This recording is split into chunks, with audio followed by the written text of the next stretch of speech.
हिति पुरारी असुर सरधार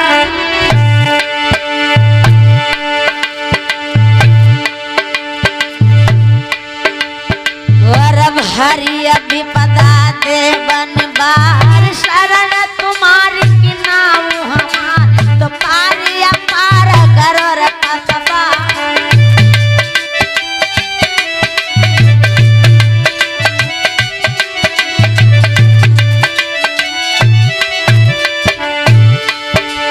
कुमारी संग सुकुमारी है नारी खिदमत करे तुम्हारे घोरत भंग सदा शिवजी अंगल की होवत खुशी अपार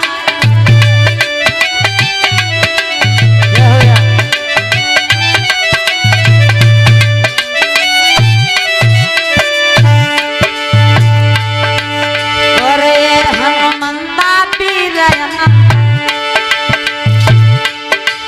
और बिगड़िया बनता देव बनाए महावीर पिलुआन के सुमिरै अम्मा की धारा बैठ गया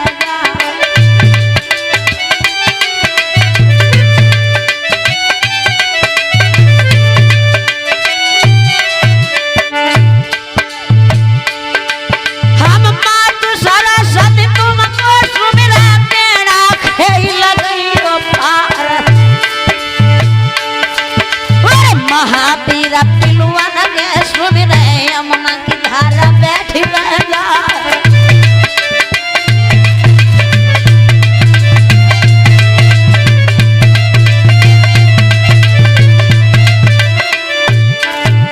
और सुमिर शीतला मैनापुरी की नदी आई सनगिरा मना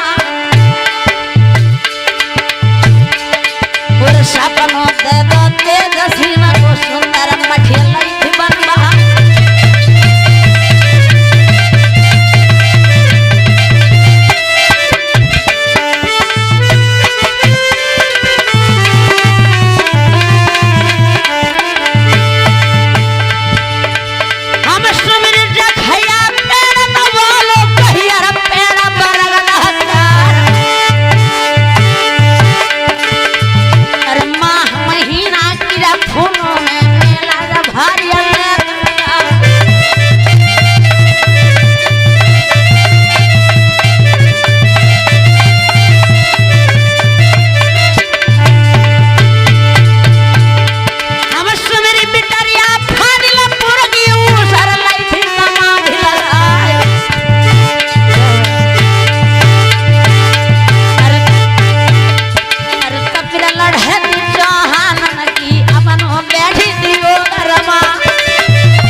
भगवती मैया की।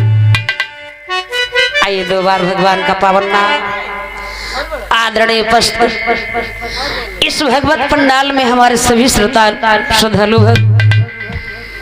एवं इस भारत भूमि पर पलने वाली सीता नसिया सती नर्मदा सती सुलोचना जैसी हमारी मात शक्ति एवं गुरु द्रोणाचार्य कर्ण भीष्म पितामह जैसे पिता तुल्य हमारे बुजुर्ग लोग एवं हमारे संत भगवान सभी को इस व्यास मंच की तरफ से हमारी तरफ से नंदन अभिनंदन करती हूँ।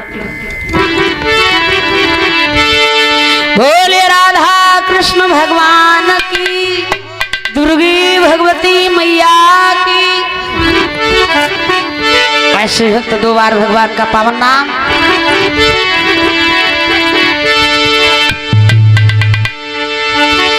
अरे मेरो राधा रमण गिरधारी, सही भक्त भाव के साथ। मेरो राधा रमण गिरधारी, गिरधारी श्याम बनवारी। सही बात है।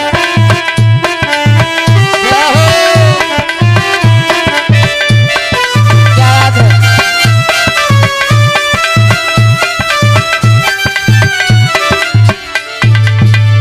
मेरो राधा रमण गिरधारी, मेरो राधा रमण गिरधारी, गिरधारी श्याम बनवारी। जय श्री हरि राधे।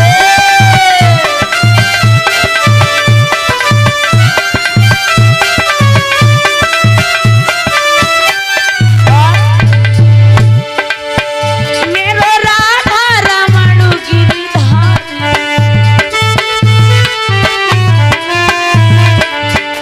गिरधारी श्याम बनवारी।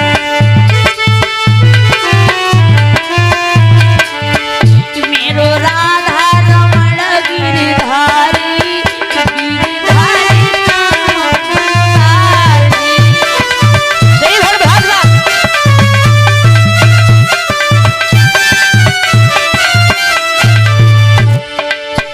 भोले पर विपत पड़ी भारी,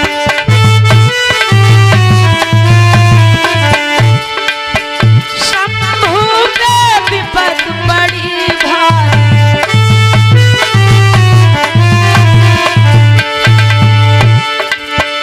तब बन गए तुम नर से नारी,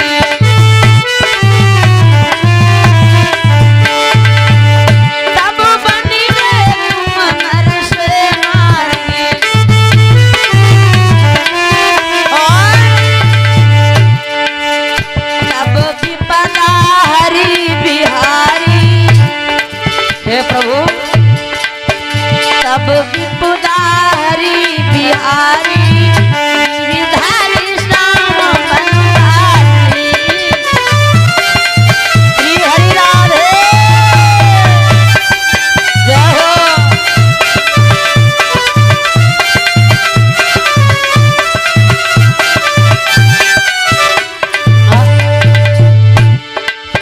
मेरो राधा रमण गिरधारी, मेरो राधा रमण गिरधारी, गिरधारी श्याम बनवारी। ओ मेरो राधा रमण गिरधारी, गिरधारी श्याम बनवारी। ओ मेरो राधा रमण गिरधारी, गिरधारी श्याम बनवारी। बोले राधा कृष्ण भगवान की, दुर्गी भगवती मैया की। सभी को बहुत बहुत धन्यवाद, भारी भारी आशीर्वाद।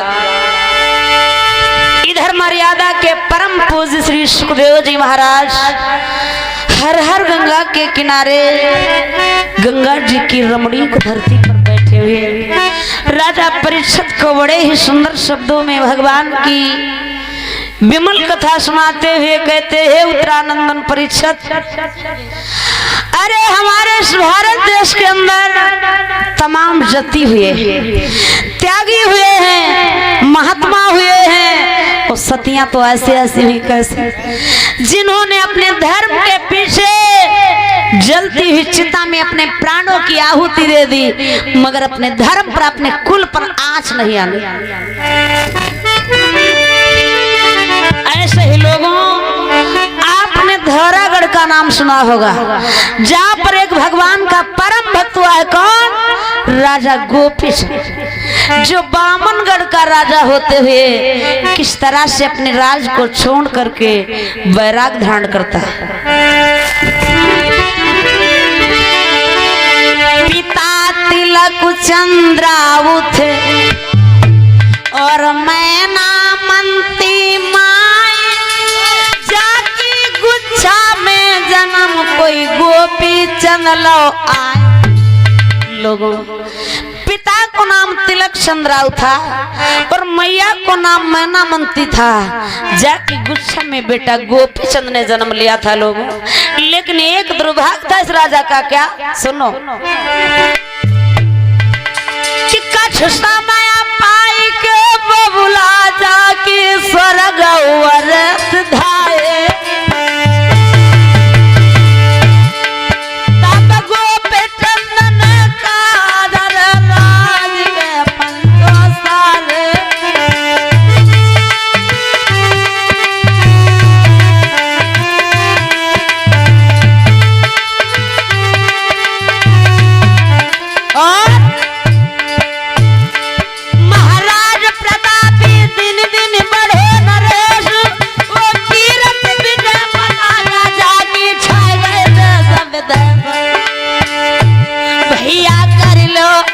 भजन ही न दुई दिन का मेला।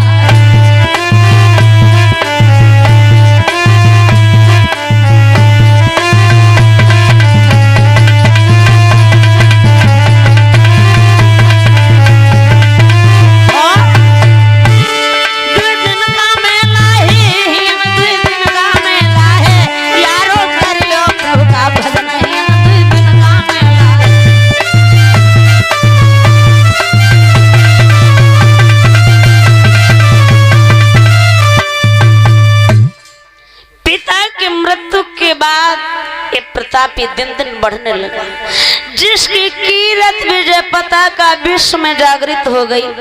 हर एक मर्द, हर एक औरत के ओंठ पर गोपी चंद का थिरक रख रहा है और कहते भैया संसार में अगर राजा हो तो ऐसा हो। आज लेकिन एक किस्मत और खराब थी गोपी चंद की। क्या? जब सो कोस न उड़ी रही है राजा की हाय खत्म हुई,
में 1600 रानियां थी, एक आदि नहीं, 7,000 कन्या थी, लेकिन एक दुर्भाग्य था, इनके कोई बेटा नहीं था।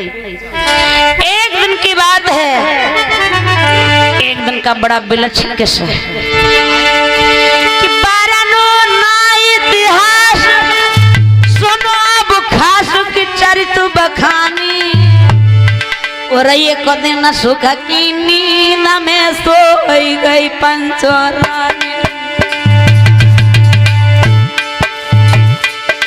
जन सोवत देखो ख्वाब समुद्र में नाव, पवन लहराने पवन लहराने, चकबाई लपेटा खाए गया जा में पानी।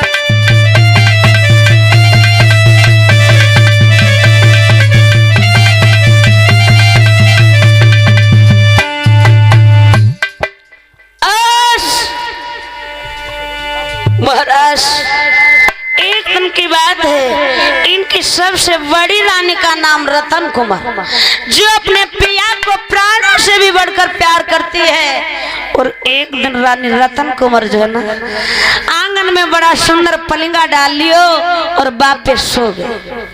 और सोते सोते उस दुखिया ने ख्वाब देखा, क्या मैं एक नाव में बैठी हूँ, वो नाव जो है समुद्र में जा रही है और एकदम से इतना भयंकर से तूफान आयो है, वो नाव जो थी वो डूबने लगी। महारानी बहुत व्याकुल हो गई और एकदम से स्वप्न गायब हो गया। दूसरा ख्वाब देखने लगी, क्या एक बात गजब होने की है,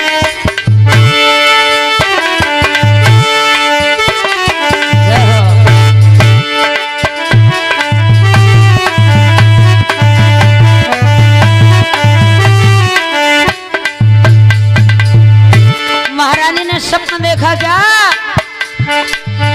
एक बात गजब होने की, हिलकी भर गई रोने की।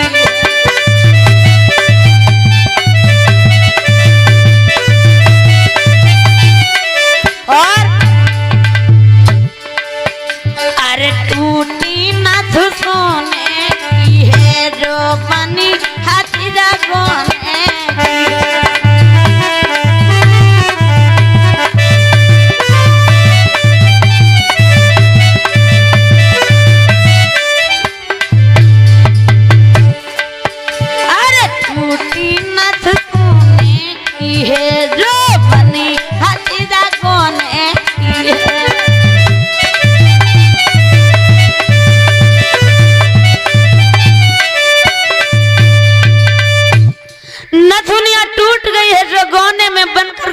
महारानी व्याकुल हो गई है, प्रभु ना जाने हमारे घर में ऐसी कौन सी मुसीबत आने वाली है, ऐसी कौन सी विलक्षण घटना घटने वाली है। आखिर मैंने इतना बुरा ख्वाब क्यों देखा। और लोगों फौरन उसने बांदी को बुलाया, बहना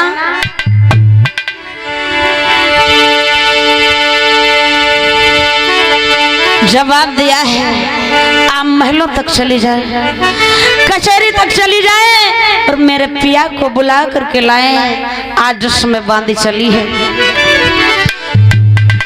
जाकर के महाराज गोपी चंद को जवाब दिया कि महाराज आपको महारानी साहिबा महलों में बुला रही है, वो रो रही है, न जाने ऐसी आंगन में कौन सी मुसीबत आने वाली है।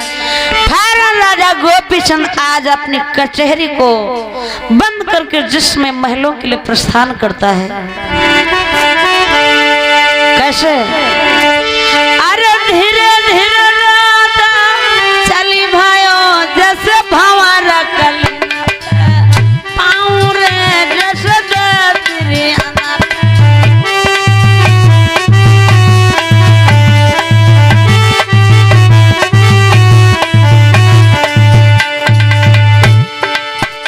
अरे धीरे धीरे चली भायो जैसे भंवरा कली पाऊं रे जैसे तेरी अनार।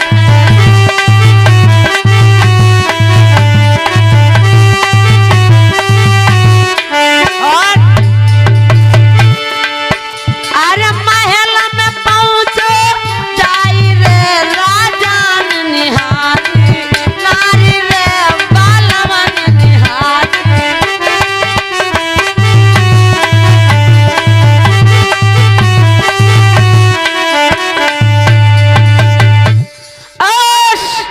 जिस समय राजा गोपी चंद महलों में पहुंचा, जय रानी ने अपने पिया को हाथ धो देखो आदर सहित बिठा करके कहने लगी, स्वामी अगर आज्ञा हो तो एक बात कहें। गोपी चंद कहने लगा, हाँ बोलो। आज रानी रतन कुमार रो करके बोली है, क्या साजन मैंने सपनों देखो स्वामी, मैंने सपनों देखो स्वामी, मैं खाई रही धरनी पछाड़, सब छोड़ी के महल अटारी, मेरे जोगी भय भरता।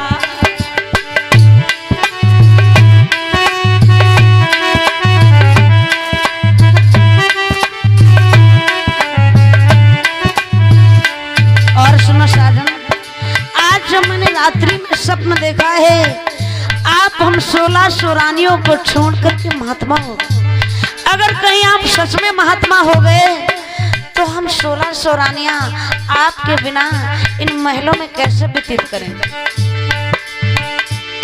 मैंने सपनों देखो स्वामी, मैंने सपनों देखो स्वामी, मैं खा रही धरन पछाड़, सब छोड़ के महल अटारी मेरे जोगी भय भरता।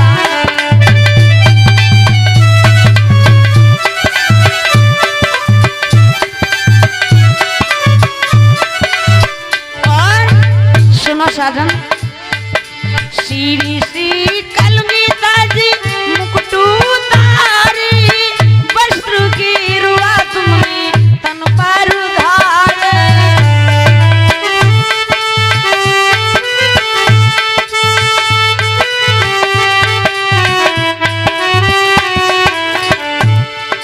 सीरी सी कलमी ताजी मुकुटू तारी, वस्त्र की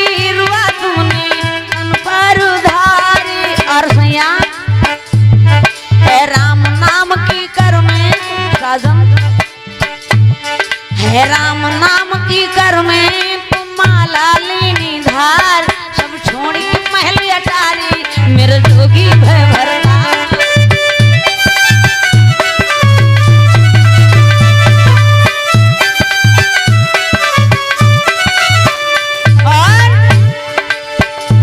और ऐसा ही नहीं महाराज, अशुगुनु भाई है स्वामी मोही भारी, नाकू की नथुनी टूटी कानों की बारी।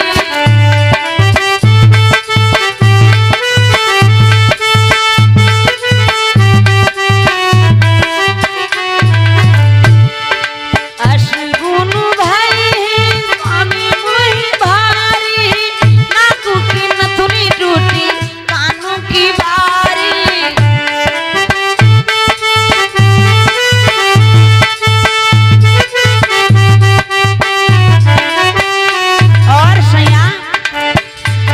मेरा धक धक करता जिया साजन, मेरा धक धक करता जिया, मेरा सपना है साकार, सब छोड़ के महल अटारी मेरे जोगी भय भरता।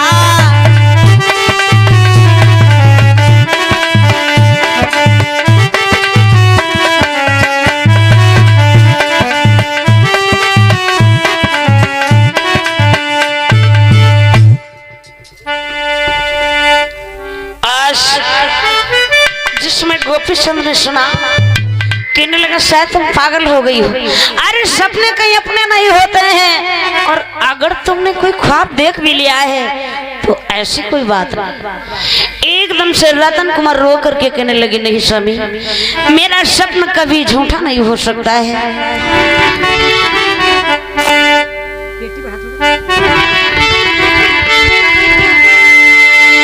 आज रानी रो करके बोली, महाराज अब उठी बदरिया कारी है,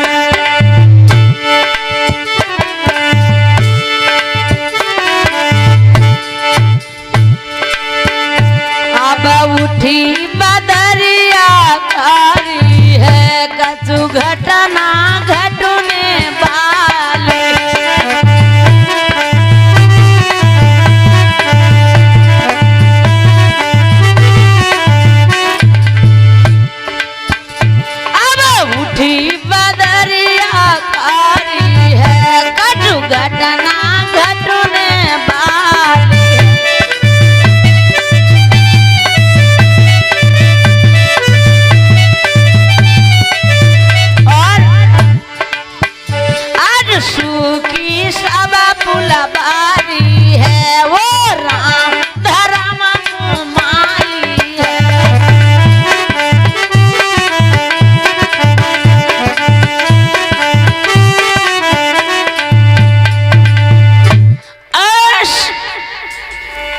से भोजन का परोस करके थाल अपने पिया के सामने रख दिया और जवाब दिया, महाराज भोजन पा लीजिए।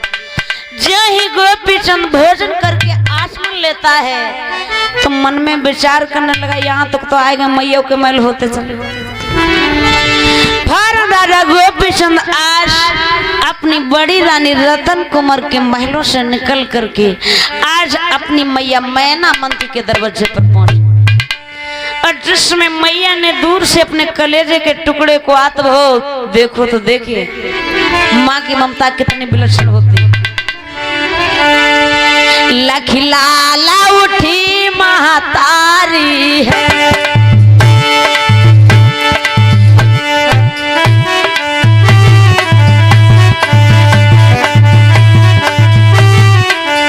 और जिसमें मैया मैना मंत्री ने दूर से अपने कलेजे के टुकड़े को हाथ भाव देखो देखिए लखिलाला उठी महतारी है जन गोद लाओ बैठारी है।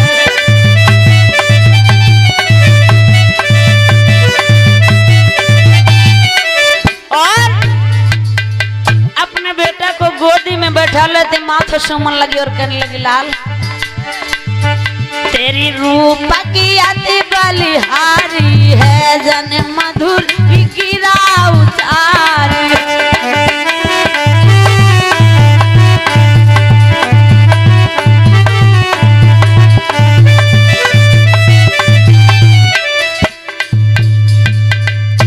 धन्य हो बेटा तुम कितने सुंदर हो। लेकिन लोगों एक मिनट में मैया के होठों की हंसी गायब हो गई और मैया के दिल में एक आग उठ बैठी। वास्तव में माँ हो तो ऐसी हो क्या सोचने लगी अरे मेरा लाल मेरा बेटा कितना सुंदर है लेकिन एक दिन से काल खा जाएगा क्योंकि संसार में उस काल से कोई नहीं बचा और मेरे बेटा की सोने जैसी काया मिट्टी में मिल जाएगी। से मैया के आंखों से आंसू निकल पड़े। लोगों गोपी चंद एकदम से मैया की गोदी से उठ करके खड़ा हो गया और माँ के चेहरे को भौचक्का होकर के देखने लगा। माँ तुम रो रही हो? अरे हमारे घर में हमारी 16 से दुल्हन है और मैया अगर तुझे किसी औरत ने गाली दी हो या गलत निगाह से देखा हो मैं तेरी सौगंध खा के कहता हूँ अभी जल्लाद को बुला करके उसकी दोनों आंखें निकलवा लूंगा लेकिन तेरा बेटा तुम्हारी आंखों के आंसू नहीं देख सकता। और क्या बोला गोपी चंद मेरे घर 16 सवनारी है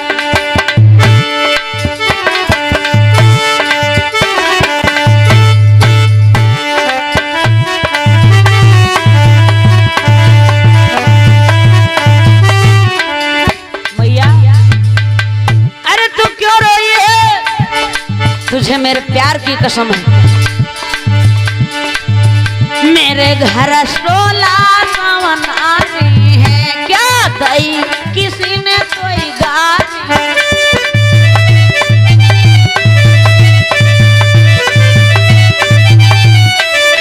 और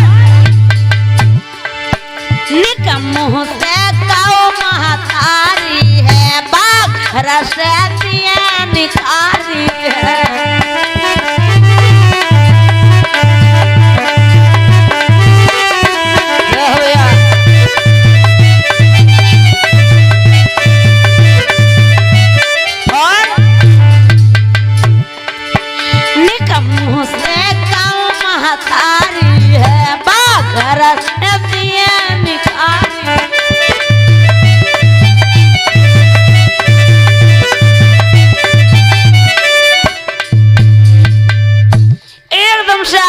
छाती से लगाने लगी बेटा अरे तेरी काऊ बहू ने मैं गाली ना दी लेकिन मेरे आंखों में आंसू एक बात के लिए आ गए क्या। अरे बेटा ये शरीर नाशवान है तू देखने में कितना सुंदर है लेकिन एक दिन तुझे काल खा जाए इस सोने जैसी काया मिट्टी में मिल जाएगी और उस काल से बचने का एक ही तरीका एक ही उपाय है क्या अगर तुम महात्मा होकर के वन को चला जाए तो मैं दावे के साथ कहती हूँ क्या कि कभी तुझे काल नहीं खाएगा।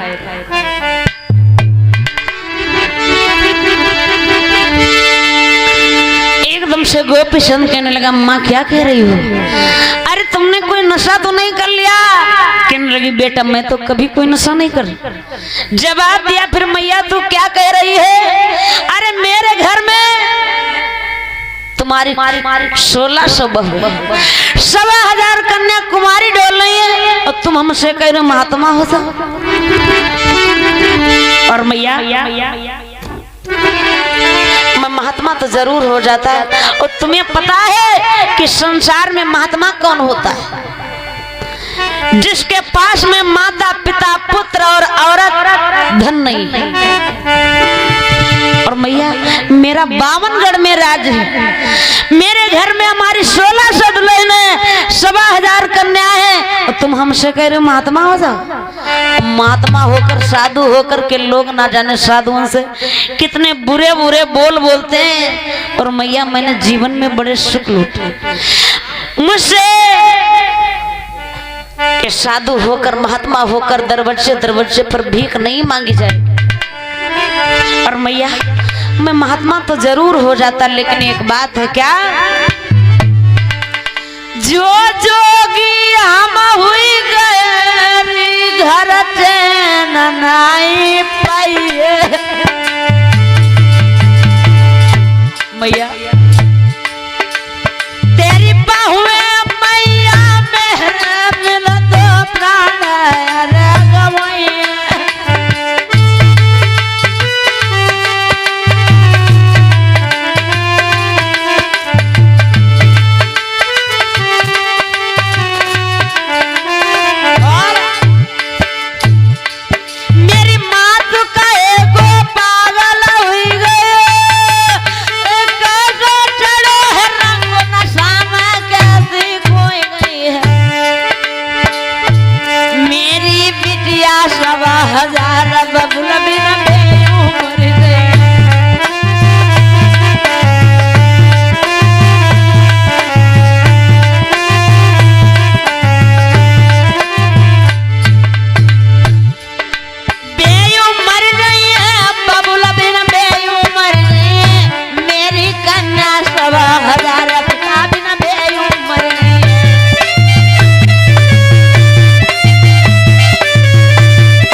मैया अरे हमारे घर में हमारी 1600 दुल्हन है, 1000 कन्या जिनकी अभी शादी नहीं हुई है।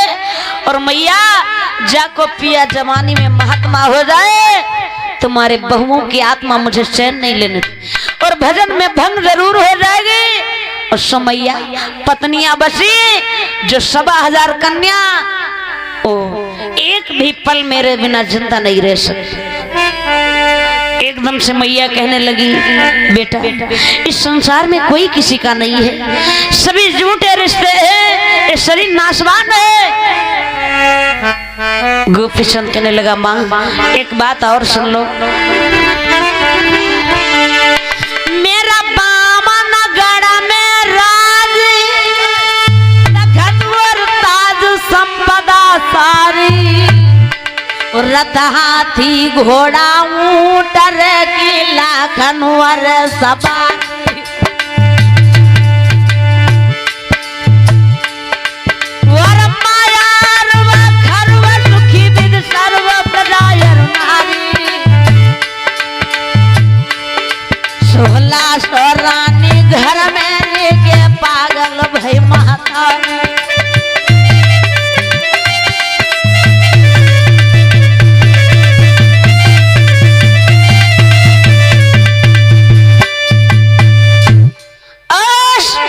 शायद तुम पागल हो गई हो, मेरा 52गढ़ में राज है और भला मैं महात्मा बन जाऊं।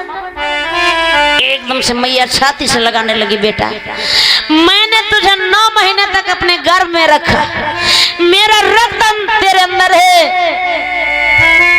और मेरी छाती तब ठंडी होगी कब? जब मैं तुझे महात्मा के रूप में देखूं।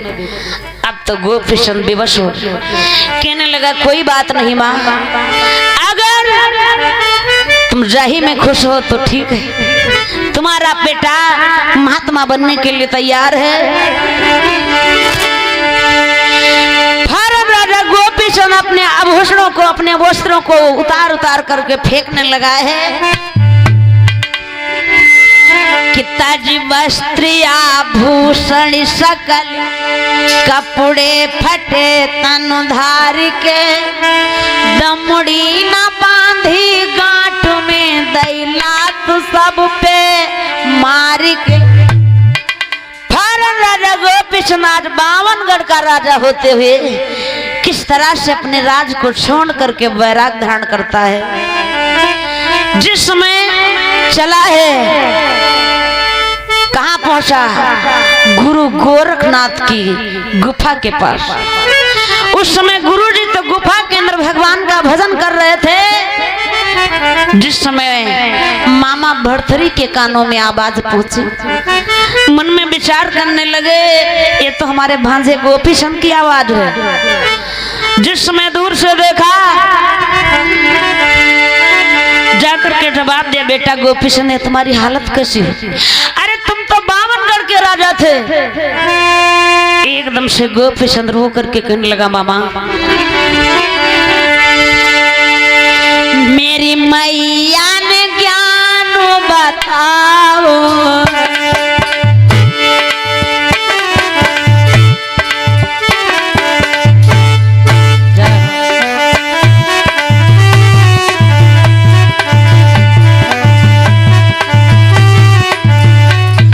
मामा मेरी मैया ने ज्ञान बताओ है और जो मोई बनाओ।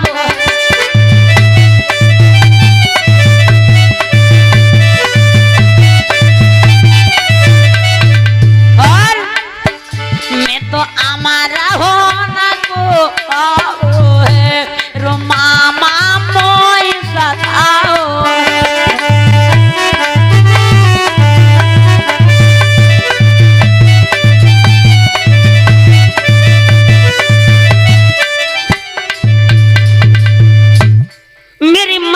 मुझे ज्ञान दिया है और मामा आप मुझे गुरु जी से मिला करके मुझे अमर करवा। भरथरी ने कहा क्या कहा?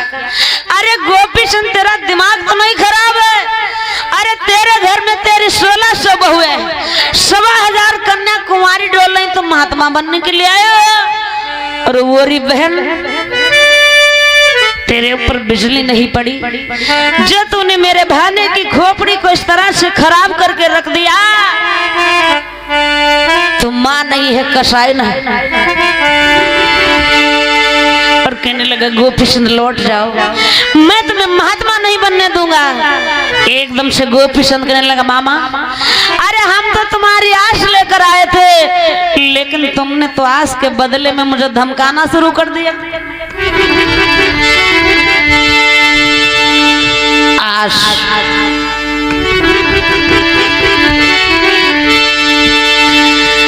जवाब दिया है,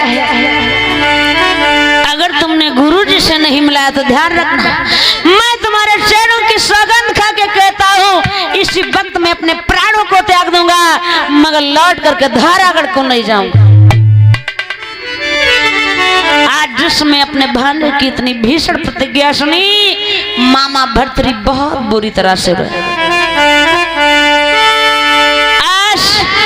गुरु जी के पास में पहुंच करके जवाब दिया, गुरु जी गोपीचंद आपसे मिलना चाहता है, वो अमर होने के लिए आया है। एकदम से गुरु जी कहने लगे, भरथरी अरे जा करके उस गोपीचंद से कह दो क्या?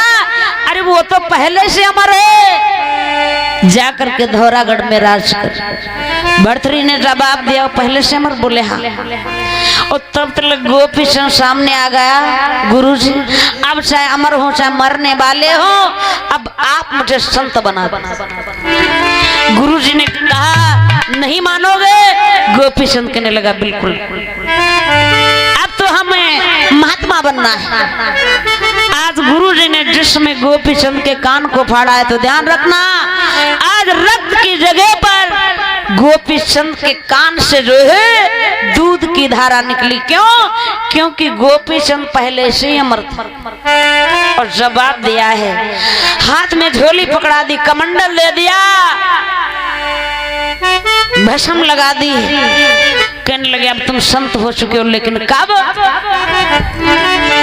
जो तुम्हारी बड़ी रानी है बस मैया कह करके भिक्षा ले आओ। अगर वो बेटा कह करके तुम्हारी झोली में भिक्षा डाल दे तो हमारे पास आना, वरना इन वस्त्रों को उतार करके वही रख देना और जा करके धौरागढ़ का राज करना। आज फौरन गोपी चंद चला है, कहाँ पहुंचा? अपनी बड़ी रानी रतन कुमार के दरवाजे पर और जा करके आवाज लगाने लगा है, क्या माता भिक्षाम देई। एकदम से रानी आंगन में खड़ी हो गई। मन में विचार, रानी को पता नहीं चला हमारे पिए जोगी बन करके आ गए। फौरन बांदी बुलाई, बहना अरे दरवाजे पर कोई जोगी आयो है, बस भिक्षा दे करके। बांदी ने हाथ में कटोरा लिया, दरवाजे पर पहुंची। गोपी चंद कहने लगा, ओ रे बांदी, अरे मैं वास्तव में संत नहीं हूँ, मैं राजा गोपी चंद। अरे जा करके हमारी बड़ी रानी रतन कुमार से कह दो क्या कि बा को पिया दरवाजे पर खड़ा है, मैं से मैया कहूंगा, अगर बेटा कह करके मेरी झोली में भिक्षा डाल दे मेरा जोग सफल हो जाए। बांदी ने जो सुना कि राजा गोपी चंद है, फौरन हाथ से कटोरा छूट गया और बांदी चली बीच आंगन में पछाड़ खा के। जिस समय रानी रतन कुमार ने देखा क्या हुआ, कापट के थाली दोना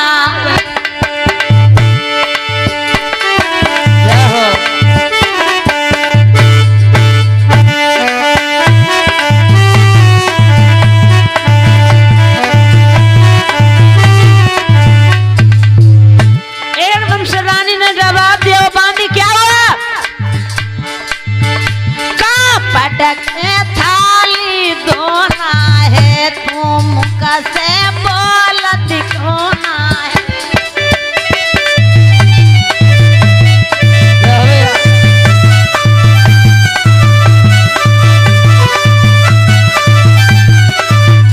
और क्या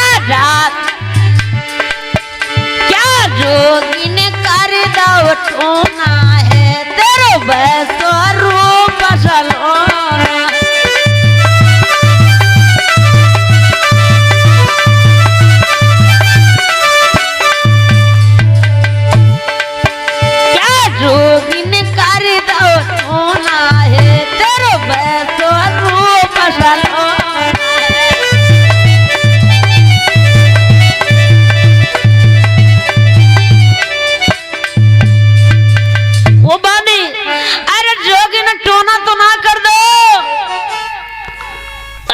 बांदी कहने लगी, महारानी साहब अरे वो तो हमें जोगी नजर ही नहीं आ रहा, वो तो आपके पिया गोपी चंद। एकदम से रानी रतन कुमार हंस करके कहने लगी, बांदी अरे तुम्हारा दिमाग तो नहीं खराब है? अरे मेरे पिया का 52गढ़ का राज, 52गढ़ के राजा 1000 कन्या कुमारी डोल रही, 1600 रानियां घर में जवान बैठी, वो महात्मा भला कैसे हो सकते? एकदम से बांदी कहने लगी, चल करके देख। आज रानी रतन कुमार जिस समय दरवाजे पर पहुंची है, लोगों चौखट को पकड़ करके खड़ी हो गई और जिस समय अपने पिया के चेहरे को देखा तो चौखट भी नहीं पकड़ सकी, एकदम से पछाड़ खा के गिरी और खामोश हो गई। जिस समय उसे होश आया, सामने अपने पिया को देख करके कहने लगी, नाथ आप? गोपी चंद कहने लगा, हाँ मैं। आज से तुम हमारी रानी नहीं बल्कि माँ हो, मैं तुम्हें मैया कहूंगा, बेटा कह करके मेरी झोली में भिक्षा डाल दो, मेरा जोग सफल हो जाए। एकदम से कहने लगी, महाराज क्या कह रहे हो? एकदम से दुखिया अपने पेट को पकड़ करके बैठ गई और मरोरा मार के बोली, क्या कि बासी बासी रहियो कामो सबलम मत ऐसी गिरा सुनैयो,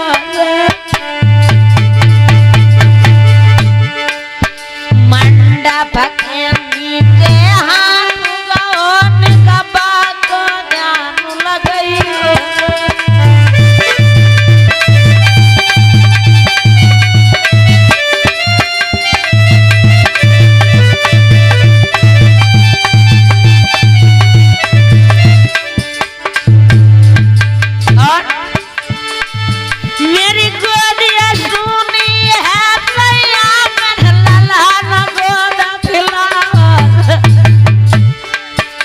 अरे सासुलिया तो को सापुड़ा से तूने पिया मेरो बहकाओ।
महाराज, अरे रात दिन हमारी और आपकी शादी हुई थी तो तुमने मंडप के नीचे मेरा हाथ पकड़ा था और एक कसम खाई थी, वादा किया था कि सातों जन्म तक मैं तुम्हारा साथ नहीं छोड़ूंगा, सुख और दुख में मैं तुम्हारा साथ दूंगा। और आज ये क्या कर रहे हो महाराज? जिसको मैं अपना पति मान चुकी हूँ, जिसके साथ मैं सोई हूँ, भला उसे बेटा कैसे बना सकता? आप मेरे शरीर के टुकड़े टुकड़े क्यों ना कर दे, लेकिन बेटा शब्द मेरे मुख से नहीं निकले। एकदम से गोपी चंद कहने लगा, शायद तुम पागल हो गई। अरे मेरा बावनगढ़ में राज है, तुम मुझे बेटा कह करके भिक्षा दे दो, आराम से सुख लो। एकदम से रानी कहने लगी, नहीं महाराज। तो गोपी चंद कहने लगा, तो सुनो, जिसे तुम अपना सर्वस्व मान नहीं हो, अपना पति मान नहीं हो, तुम बाद में मरोगी ना। जिसे अपना पति मान नहीं हो ना, इसी वक्त अपने प्राणों को त्याग देगा, लेकिन लौट करके गुरुजी को अपना मुख नहीं दिखेगा। एकदम से मैया कहने लगी, ठहर जा महाराज, मैं तुम्हारी हंसी के लिए हर एक कुर्बानी देने के लिए तैयार हूँ, मगर तुम्हें नहीं मरने दूंगा। इस तरह से ओ मैया अपने पिया को जो है बेटा कह करके झोली में भिक्षा डालती है, और जो ही राजा गोपी चंद आगे को बढ़ा, एकदम से मैया पछाड़ खा के गिरी और खामोश हो गई। सखियों ने से महलों में पहुंचाया, बहुत देर के बाद से होश आया। इधर राजा गोपी चंद आज कहाँ पहुंचा? अपनी मैया मैना मंती के दरवाजे पर। मैया टकटकी लगाकर देखने लगी, लेकिन समझ नहीं पाई हमारा छोरा है। गोपी चंद ने जवाब दिया, मैया पहचाना नहीं, मैं आपका बेटा गोपी चंद हूँ। एकदम से मैया छाती से लगाने लगी, बेटा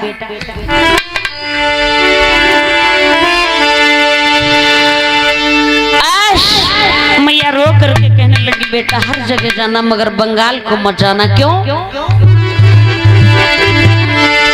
चंपा देव तेरी बहन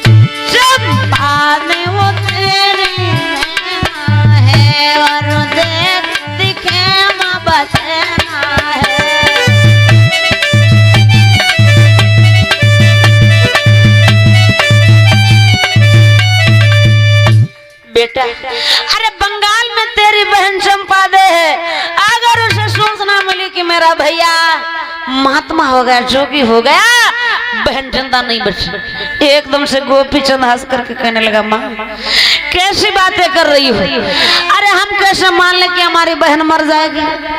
क्यों? मेरे घर 16 सवनारी है।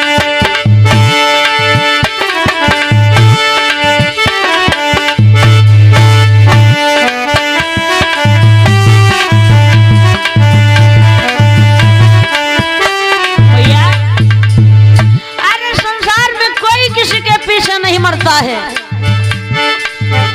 मेरे घर 16 सवनारी है, कोई ना मरी हजारी।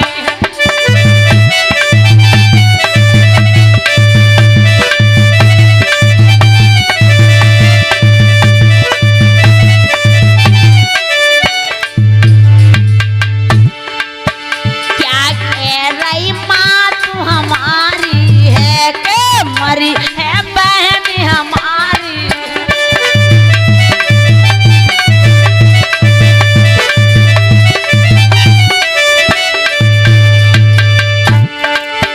क्या कह रही माँ तू हमारी है के मरी है बहन हमारी।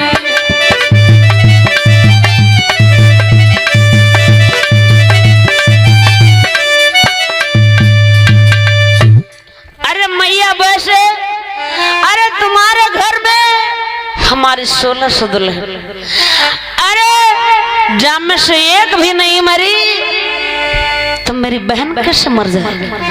मैया कहने लगी बेटा बंगाल के बिना तेरी क्या अटकी। एकदम से गोपी चंद कहने लगा मैया वैसे भले ना जाते, लेकिन अब तो मुझे ये देखना है क्या मेरी बहन मरती या नहीं मरती। गोपी चंद चला है सीधे बंगाल में पहुंचा।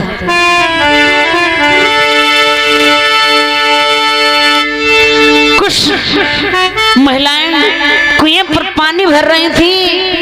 आज गोपी चंद की सुंदरता को देख करके कहने लगी बहना जो जन्म का भिखारी ना है,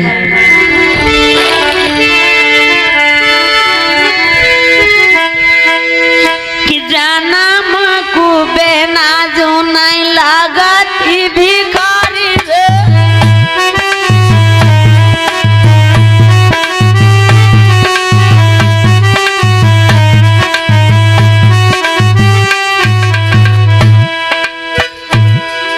जन्म को गुइया जो नहीं लागत भिखारी रे।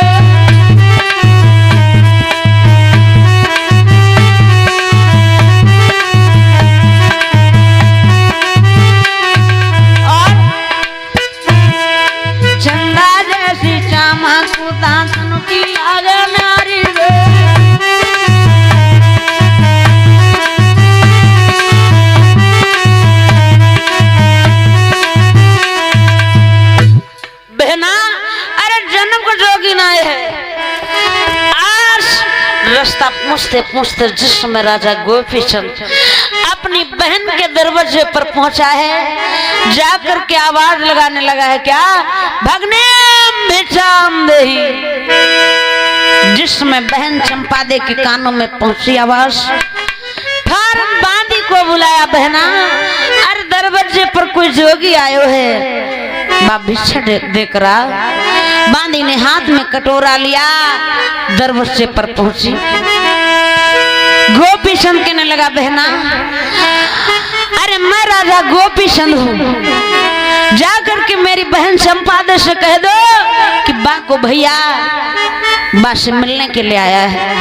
एकदम से बांदी कहने लगी क्या तुम गोपी चंद हो? अरे गोपी चंद भला महात्मा कैसे हो सकता जो 52गढ़ का राजा है। गोपी चंद कहने लगा मैं सत्य कहता हूँ मैं राजा गोपी चंद हूँ। एकदम से बांदी दाती को पीस करके कहने लगी अच्छा तू गोपी चंद है, अरे चला जा से, अगर तूने जरा भी बकवाद की तो तेरे पीठ में 16 बांस लगाऊंगा। बोली? अरे हट जा जोगिला मेरे द्वार से, तेरी माता रही जा बम्बाई। अरे गोपी चंद पड़ो सो राजा बावन गढ़ में राज दिखा।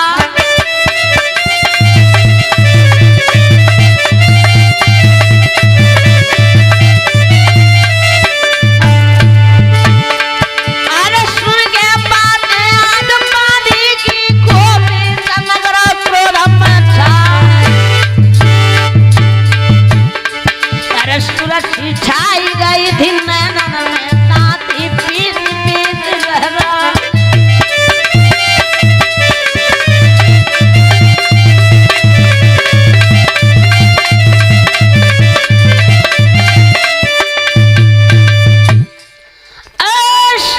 कहने लगी चला रहा है, अगर तुमने जरा भी बकवास की, अगर संपादे ने सुन ली तो तेरी खैर नहीं। एकदम से गोपी सन कहने लगा, औरत अरे तू वही बांधी है जा दिन हमारी बहन की डोली उठी थी तो मैंने 3 लाख में तुझे मोल खरीद करके अपनी बहन की डोली के साथ में किया था, और आज तू हमेशा कह रही हमारे पीठ में 16 बांस लगाएगी। अगर तेरे ऊपर हाथ छोड़ता हूँ तो मुझे दोष लगेगा।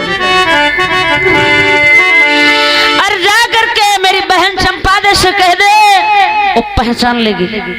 एकदम से बांदी कहने लगी हम वो तो पहचान लेती, और बांदी बीच आंगन में पहुंची और जाते ही जाते बैठ गई। चंपादे ने सुना क्या हुआ, कहने लगी वो तो बता रहा आपका भैया। एकदम से चंपादे कहने लगी मेरा भैया महात्मा कैसे हो सकता, वो 52गढ़ का राजा है। कहने लगी चल करके देख ले। जिसमें बहन दरवाजे पर पहुंची है और कहने लगी वो रे जोगी, अरे भिक्षा ले जा। एकदम से गोपीचंद कहने लगा बहना मैं राजा गोपीचंद तुझसे मिलने के लिए आया हूँ। एकदम से बहना कहने लगी गोपीचंद अरे तू झूठ बोल रहा है, मेरा भैया कभी महात्मा नहीं हो सकता, और जा दिन मेरा भैया महात्मा हो गया बाद दिन मैं संसार में जिंदा भी नहीं रहूंगी। और बहन रो करके क्या बोली, मेरो भैया ना जोगी हो।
दुश्मनी और इसीलिए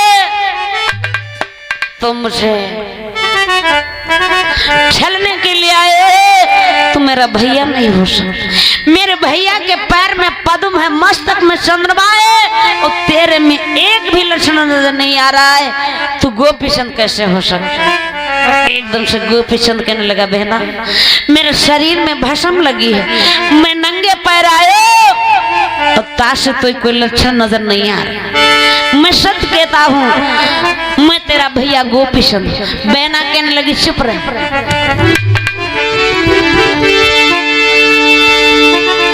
एकदम से गोपी चंद अपनी खोपड़ी को पकड़ करके बहुत बुरी तरह से रोने लगा। बहना ने कहा ठीक है, मैं मानती हूँ अगर तुम हमारे भैया हो तो मेरे प्रश्न का उत्तर दे दो। क्या? कितनी चतुर बहन है। क्या बोली? अरे दिन मेरो ब्याह करो और द्वार बराय तू आई रे।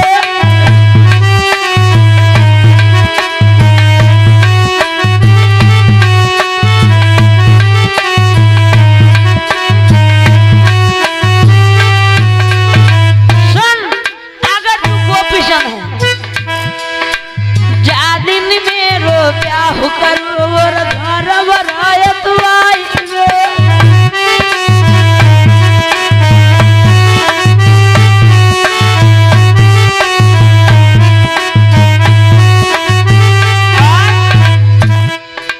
कौन सो भोजन तूने बापे धरो बनाई रे।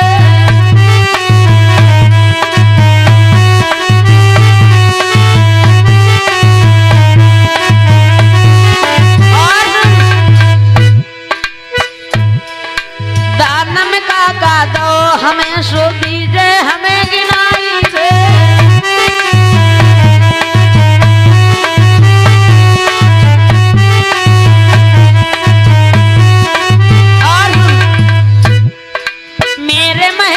दरवाजा और को दिए बताई रे।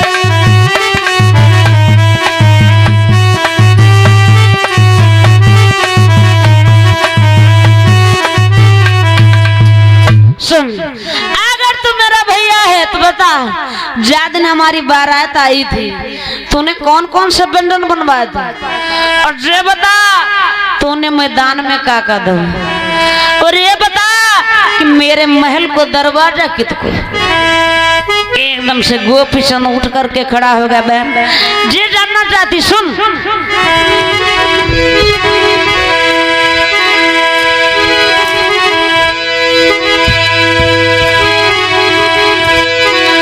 कि जा दिन तेरो ससुर बराए तू लेके द्वार पे आओ रे।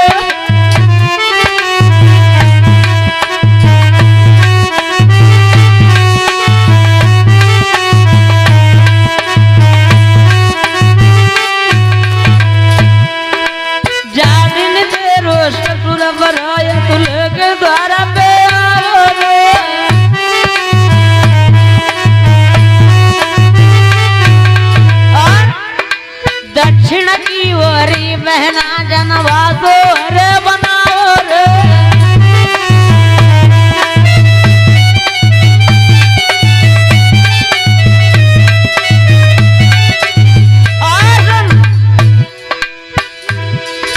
धूमधाम से वो बहना मन तेरो ब्याह रचाओ रे।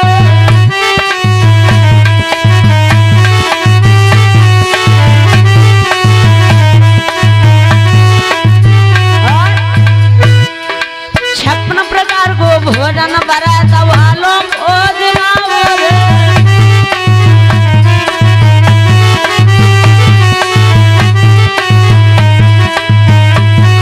आसन 17 जोड़ी घोड़न की और हाथी संग गहाओ रे।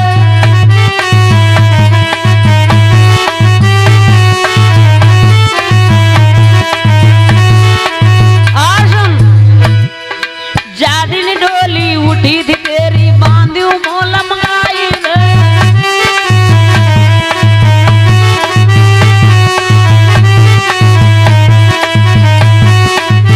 और बहे तो बांधी वो बहना में भी डाली वे को आई रे।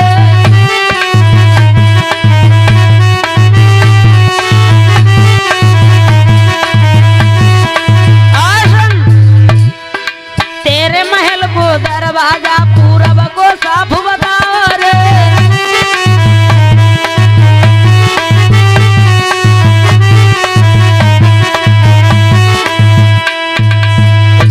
बोल, मैं तेरा भैया हूँ। एकदम से कहने लगी, जे बातें बताइबो कोई बहुत बड़ी बात। अरे लगता है तुम मेरे ससुर की बारात में मिल गए और सो तूने सारों के देखो तू मेरा भैया नहीं हो सकता। गोपी चमकने लगा बहना, अब हम तुम्हें किस तरह से समझाएं। आज गोपी चंद जिस समय अपनी खोपड़ी को पकड़ करके उसी जगह पर बैठ गया, बहुत बुरी तरह से रोने लगा।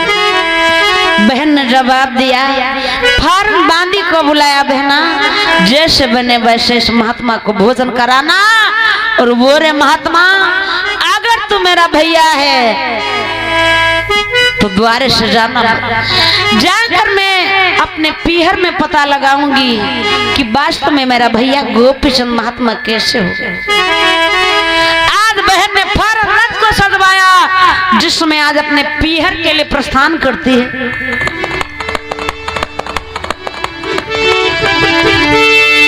आज बहना को बहुत भयंकर सगुन हुए, कैसे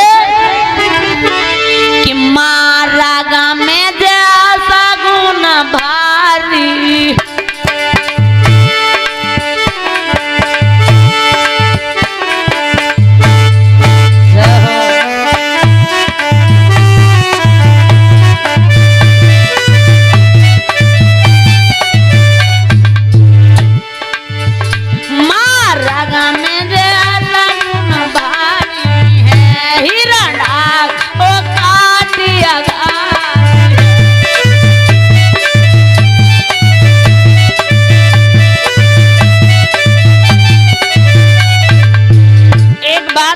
बता दूं वो कौन। कहते हैं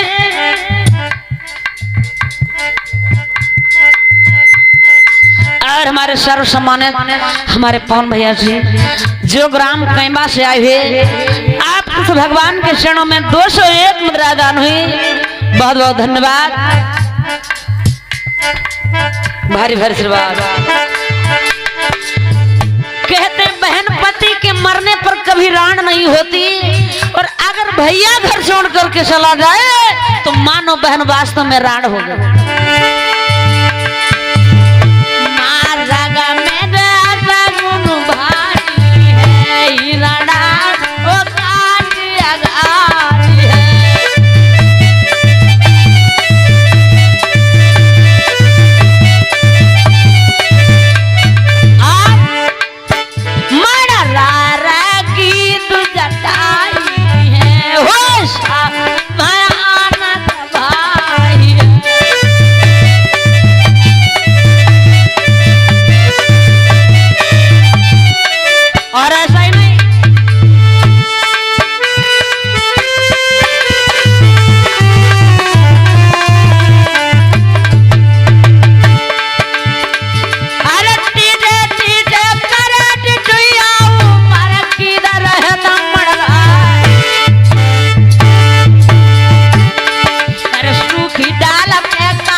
जिसमें बहन चंपा दे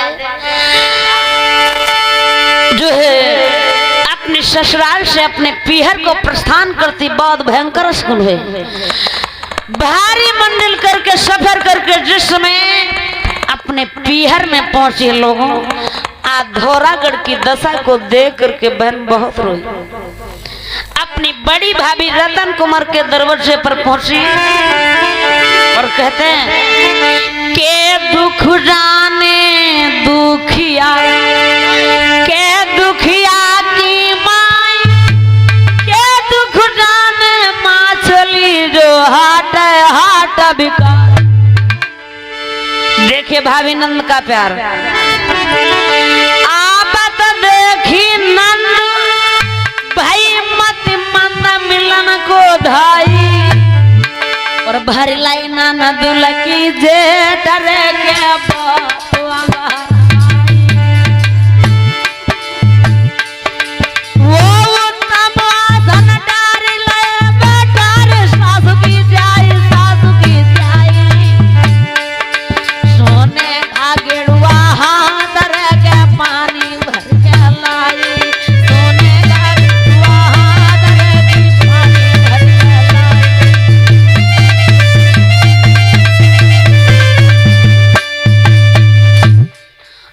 लाई। भाभी ने अपने नंद का बड़ा सम्मान किया। जिस समय ऊंचे से आसन पर बिठा करके अपनी नंद की बड़ी खातिर करने लगी है, सोने का लोटा में जल भर करके सामने रख दिया। एकदम से बहन चंपा दे करने लगी, भाभी अरे मेरे भैया कहाँ गए? और ध्यान रखना, ज्यादा दिन से गोपी चंद महात्मा हुआ बैरागी हुआ है तो मानो भाभी घर में बैठे बैठे योगिन हो गई। आज जिसमें अपने भाभी के चेहरे को देखा तो बहुत रोई चंपा। एकदम से दोनों एक दूसरे के गले बहियां डाल करके रोने लगी और भाभी ने जवाब दिया, बहना तेरे भैया बड़े ही कठोर दिल के निकले। जो हम 1600 रानियों को छोड़ करके महात्मा बन गए, योगी बन गए, आज बहना बहुत रोई। चल करके अपनी मैया मैना मंती के दरवाजे पर पहुंची और जिसमें दूर से मैया मंत्री ने दूर से अपनी बेटी को हाथ भर देखो छाती से लगाने की कोशिश करी, मगर चंपा दे पीछे हट गई। तो मां नहीं है, डाइन है।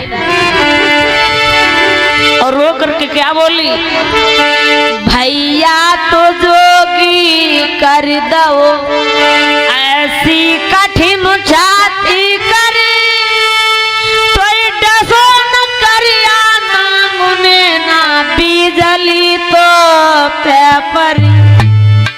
अरे मैया, अरे तू माँ है कि कसाई है? तूने मेरे भैया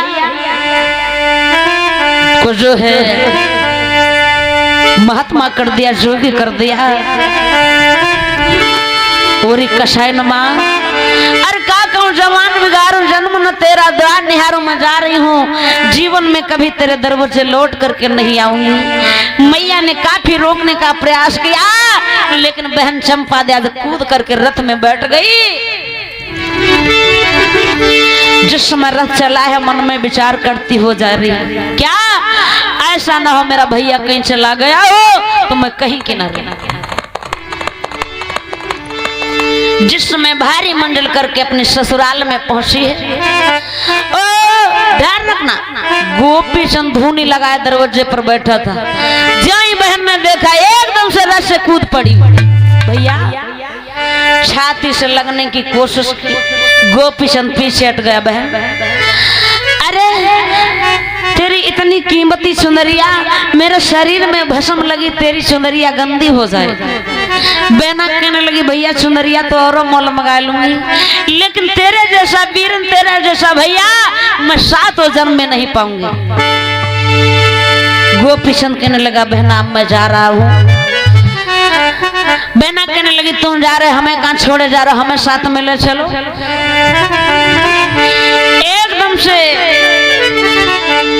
गोपी चंद कहने लगा, बहन अरे एक बहन अपने भैया के साथ में योगिन बन के कैसे रह सकती जबकि तुम्हारा पति मौजूद है। तुम अपने पति के चरणों की सेवा करो, परम गति को प्राप्त होगी। लेकिन बहन नहीं लौटी। जो ही गोपी चंद आगे को बढ़ा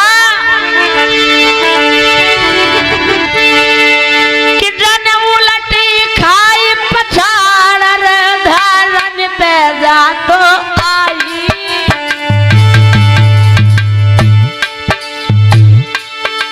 भैया के गम में मर गई कि खास मैया जाई।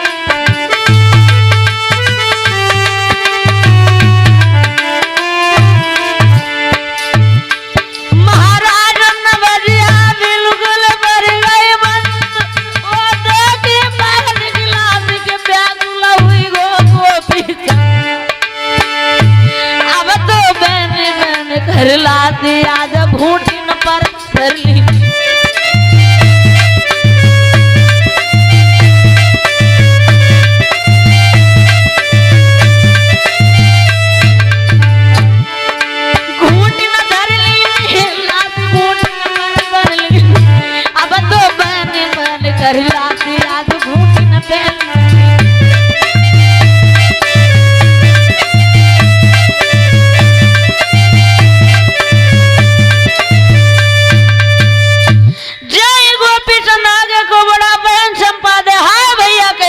पछाड़ खा के गिरी और भैया के वियोग में इसका प्राणांत हो गया। जिस समय वहां के लोगों ने बहन चंपादेव को उठाया है तो लोगों बहन चंपादेव के उस समय प्राण निकल चुके थे। जय गोपीचंद ने पीछे मुड़ करके देखा कि मेरी बहन खत्म हो जा चुकी। आकर के बहन की लाश को अपने घुटनों के ऊपर रख लिया और लाश के ऊपर मुंह रख करके बिलक बिलक करके रोने लगा। बहन आज मुझे पता चला है कि संसार में भाई और बहन का कितना बड़ा प्रेम होता है। अरे मेरे घर में मेरी 1600 औरतें थी, 1600 दुल्हन थी, लेकिन जामे से एक भी नहीं मरी। लेकिन मेरी मैया ने कहा था मेरी बहन मर जाएगी। आज वो प्रत्यक्ष सामने आ गया है। उसी समय क्या किया? फन आश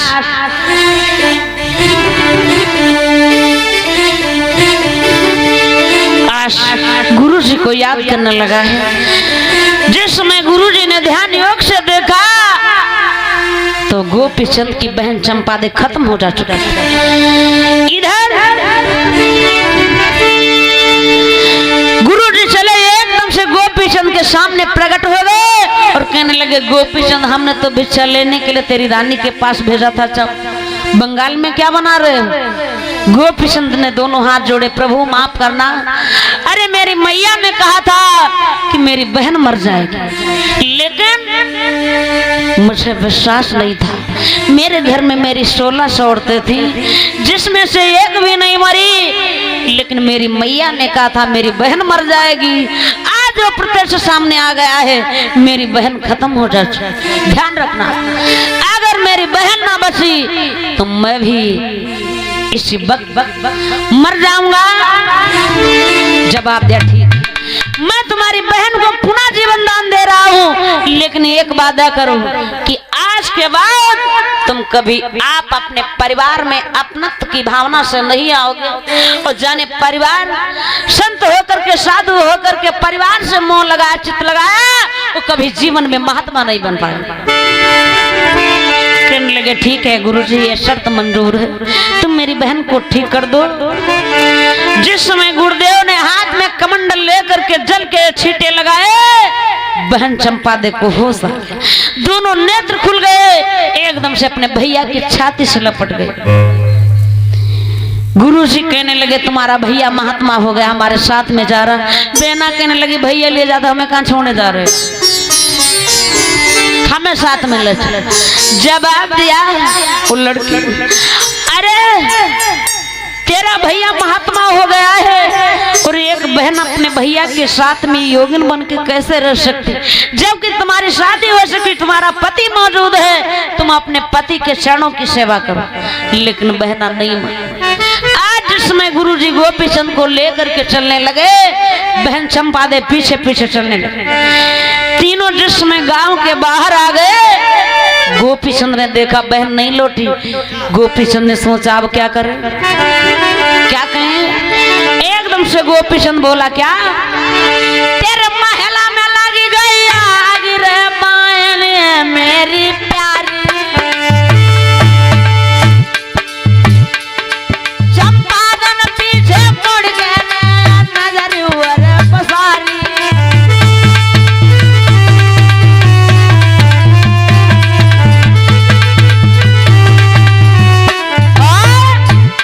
महाराज बहन को गए पिछारू धान, वो गोरखनी